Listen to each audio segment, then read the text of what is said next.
que é que eu vou votar em um candidato que se identifica com temas do âmbito do governo federal ou temas internacionais de geopolítica, se o meu problema é o buraco na esquina da rua, o guardinha que eu tenho que pagar porque a própria segurança pública não chega ali, a praça que tem os chamados noias, drogados, e é meia dúzia,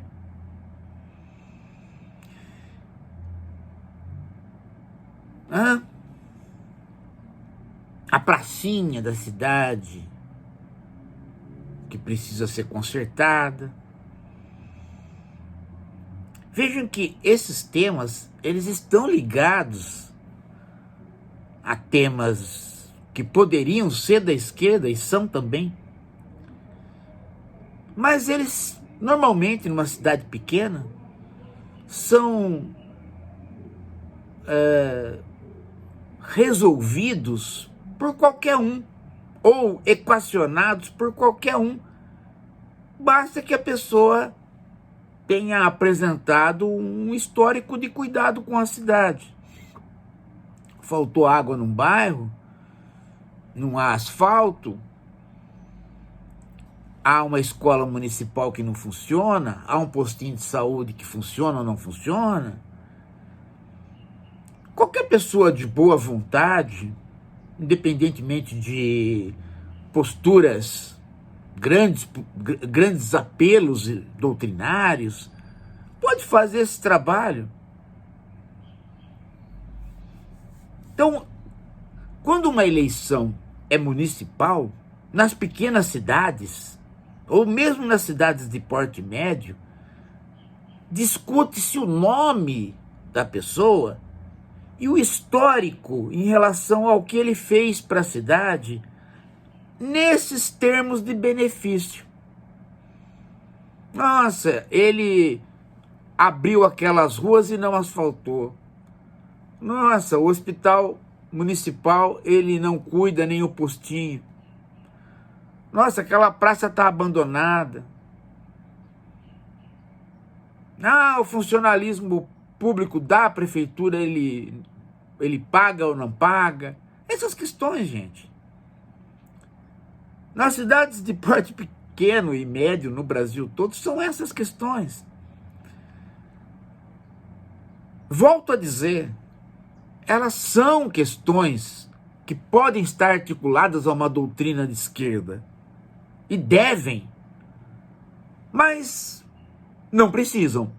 Elas podem ser resolvidas por qualquer pessoa, qualquer prefeito que tenha uma dimensão mínima de ser homem público. Então a cidade fica abandonada uns tempos, vem alguém que fez uma administração um pouquinho melhor e leva. Se essa pessoa está... o que ela vai fazer para ser prefeita? Ela se filia a qualquer legenda. Qual é a legenda que tem disponível aí que é mais fácil para me candidatar? O PSD? Não, do Kassab? Eu vou. Ainda é o MDB? É do Temer? Vou. Entendeu? Por que eu vou me filiar ao PT? Não, mas aí já é mais difícil, porque aí eu tenho que ter um compromisso com alguma visão internacional, com alguma visão sobre reforma tributária, sobre reforma agrária, sobre o plano de industrialização do Brasil, sobre o igualitarismo e as questões de identidade. Pronto, é mais difícil. Eu não tenho formação para discutir essas questões. Eu não tenho a universidade, não tenho escola para discutir essas questões. E quando eu não tinha escola e discutia, é porque eu vinha do sindicato. Sindicato de Banco do Brasil, ou de grandes empresas, entendeu? Isso passou. A escola de formação do PT Acabou. Então, para pequenas e médias cidades, tanto faz. Agora, o detalhe é que nessas eleições, também as grandes cidades, onde se dava algum embate doutrinário, ou digamos ideológico, como as pessoas costumam dizer, eu não gosto, também diminuiu bastante. Veja a cidade de São Paulo, o que se discutiu? Tirando as cadeiradas, o que se discutiu, não precisa ser de esquerda ou de direita, são necessidades tão simples, né? Até porque não entra na discussão, nas grandes cidades, o que importa. Porque se entrar mesmo o que importa para valer, aí, meu amigo, sai de baixo, porque a cidade de São Paulo tem o problema da especulação imobiliária, que por sua vez está ligado ao problema da especulação financeira. Então, esse tema, alguém iria tocar? Nem o Boulos, que vem do movimento sem teto, toca num assunto desse em eleição. Que aí revolta os ricos e aí você cria um problema grave. Então, até mesmo nas cidades maiores, os grandes temas com que a esquerda lida tendem a não aparecer, ou porque qualquer um resolve, ou porque se colocar na jogada até perde. Dado que revolta os ricos canalizam o dinheiro para outros candidatos. É isso. É isso, gente. Então não é que falta eleitor para a esquerda. Falta candidatos para a esquerda. As escolas das escolas de formação política de pessoas de esquerda, elas minguaram. De onde elas vinham? Teologia da Libertação, Igreja Católica. Ali formavam-se quadros. Grandes sindicatos de companhias públicas e privadas. Ali formavam-se quadros. O próprio partido e a discussão da Fundação Perseu Abramo, ali formavam-se quadros. Movimentos sociais de bairros, onde algum vereador do PT tinha influência, ali formavam-se quadros. E agora? Tudo isso pertence aos anos 80, gente. E com uma inércia atingiu os anos 2000. Mas acabou. 40 anos de neoliberalismo, com o mundo do trabalho tendo mudado, os problemas viraram outros. E as escolas de formação de partidos de esquerda não acompanharam, não se criaram, não tiveram substitutos. Quem substitui um sindicato? Quem substitui uma igreja católica com teologia da libertação? Quem que substitui as lideranças de bairro que se perderam? Não tem, gente. Não. Ou, melhor dizendo, até tem, mas não é de esquerda. O fato é que sindicato, união de bairro, de moradores, escolas públicas, movimento de jovens, igrejas, clube, tudo isso com a ênfase, né, com a prática do capitalismo financeiro e a dispersão das pessoas no individualismo neoliberal, perdeu esses espaços de socialização. Avançou a droga, avançou as igrejas evangélicas caça-níquel, destruiu-se a escola pública. O resultado é que não se criou nada para a esquerda no local. Então, quem é o militante de esquerda hoje? Ele é alguém gerado nessas escolas de partido? Não, ele é gerado na inércia de ter pertencido ao governo Lula ou ao governo Dilma. Ele é gerado pela própria máquina administrativa que o PT administrou em 2 mandatos, em 4 mandatos praticamente. Então, ele é gerado para fora da origem e com uma capacidade de ser candidato muito menor. Cidades pequenas, para você ter uma ideia, o número de candidatos, de pessoas que já estão na administração municipal fazendo alguma coisa, é enorme. O número de candidatos que vêm de famílias que exercem poder na cidade já há muito tempo é enorme. Então são escolas de discussão de problemas miúdos e de poderes locais que existiam, foram diminuídas pela força da discussão maior do PT, o PT saiu da jogada, elas voltaram. Então o grande problema do PT é espaços de socialização. Onde é que se formam novos quadros de esquerda? Onde? Você pode dizer assim, mas a universidade, principalmente nos seus cursos de humanas, ainda são um local de formação. Não são. Por quê? Ora, por uma razão óbvia, né?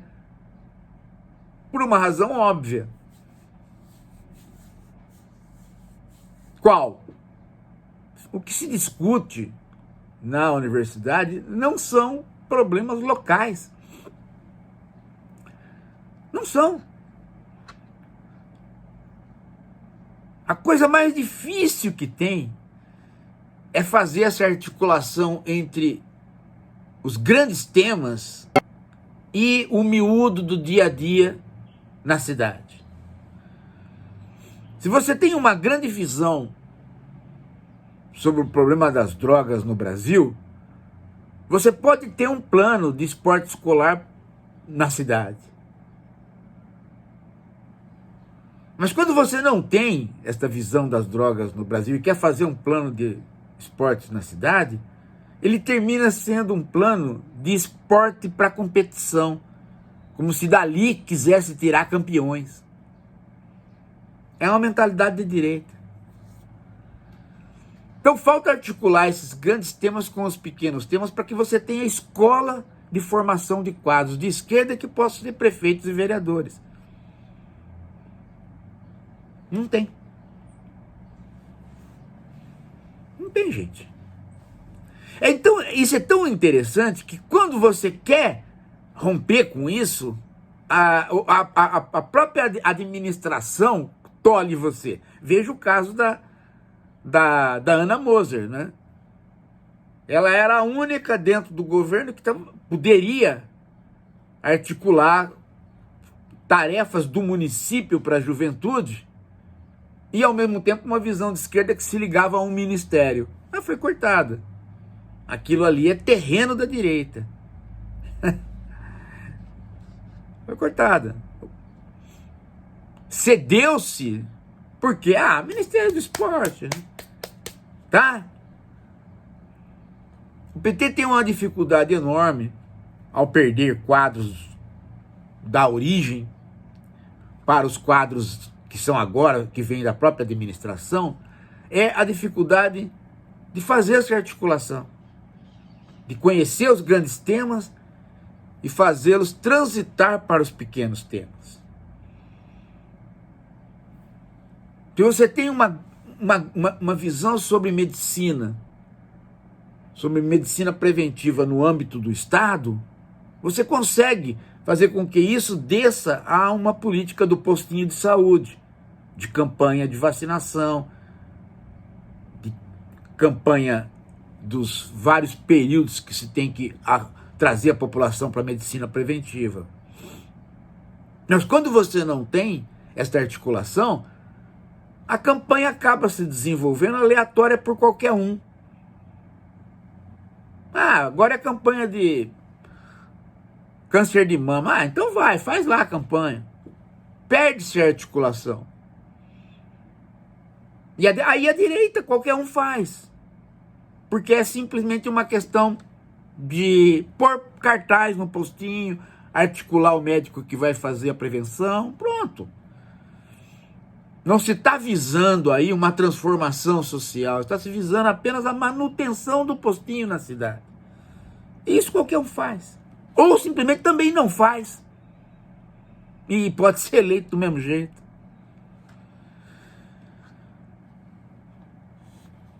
Agora, você pode falar assim para mim, bom, então é uma questão voluntária, o PT tem que montar essas escolas de novo. Não é. Esse é o problema, não é uma questão voluntária. O PT não tem força para montar estas escolas de novo, porque essas escolas não foram montadas pelo PT, elas foram montadas pela sociedade. Sindicato, tudo isso era montado pela sociedade. A sociedade perdeu isso pela revolução neoliberal desses 40 anos, e tá aí vou dar um exemplo para você, claro. Há 30, 40 anos, 20 anos, sei lá, quanto tempo faz que apareceu aquela novelinha que é a escola de atores da Globo? Malhação. Olha o nome, Malhação. Malhar. Hoje ninguém mais usa esse termo, ainda acho que não, né? Mas malhar era ir para academia. A novela foi feita por conta do boom das academias. De repente, o nego falou, mas isso passou, acabou, não tem... E aí tá aí o boom das academias. O que você tem numa cidade? Você tem farmácia, bar, academia, igreja evangélica. Essas 4 coisas dominam uma cidade do interior a cada esquina. Você não consegue encontrar um nada que não seja essas 4 coisas.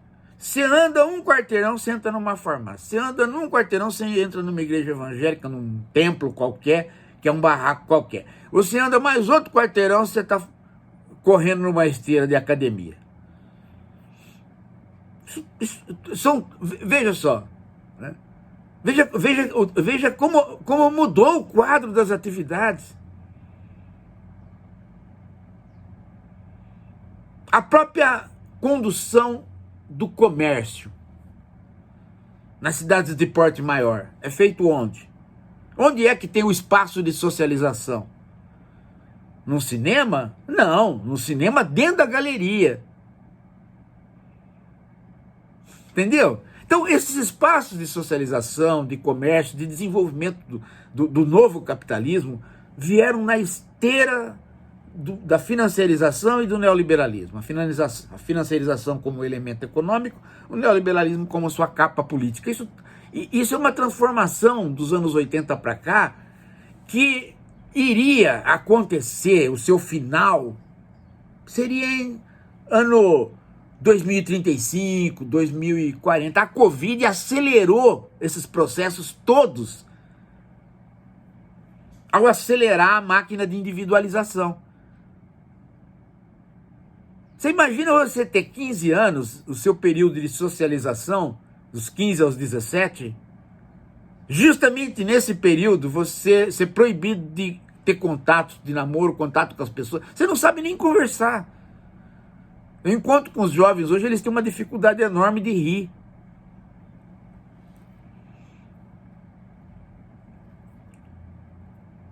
As pessoas são sisudas, tristes. Aprende a namorar pelo pornô. Então todos os processos foram se individualizando e foram acelerados absurdamente pela Covid, e vão ser mais acelerados ainda, porque aí vem outras sindemias. E o próprio fato do próprias pessoas de esquerda quererem continuar falando pandemia e não entender sindemia já é significativo. E o próprio fato das pessoas não entenderem que o problema do computador não é só a relação dele com o trabalho sem carteira, mas é a relação dele formando uma nova subjetividade, uma subjetividade de união homem-máquina, e que o homem não está nem no homem nem na máquina, ele ficou na interface, o humano ficou na interface, onde o comando é maquínico. Daí, né, a aceleração dos processos de como é que se diz, de esvaziamento da subjetividade antiga, são grandes. Ou eu preciso de novo falar para vocês que houve uma epidemia de diagnósticos de autismo em 2022, 2023 e agora 2024. Diagnósticos, todos eles falsos. 90% falsos. Se você tira o celular da criança, ela para com o tal do autismo. Sem contar o TDAH, que aí é verdadeiro. Porque o celular não é tirado, né?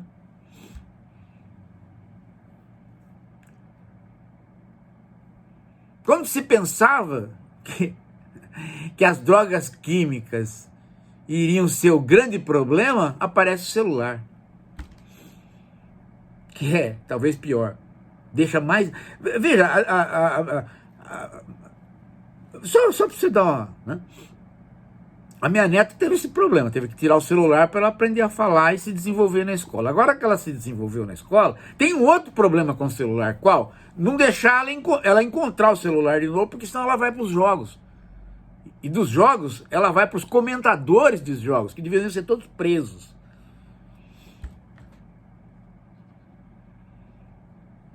E chicoteados. Tá? Então nós estamos vivendo isso daí.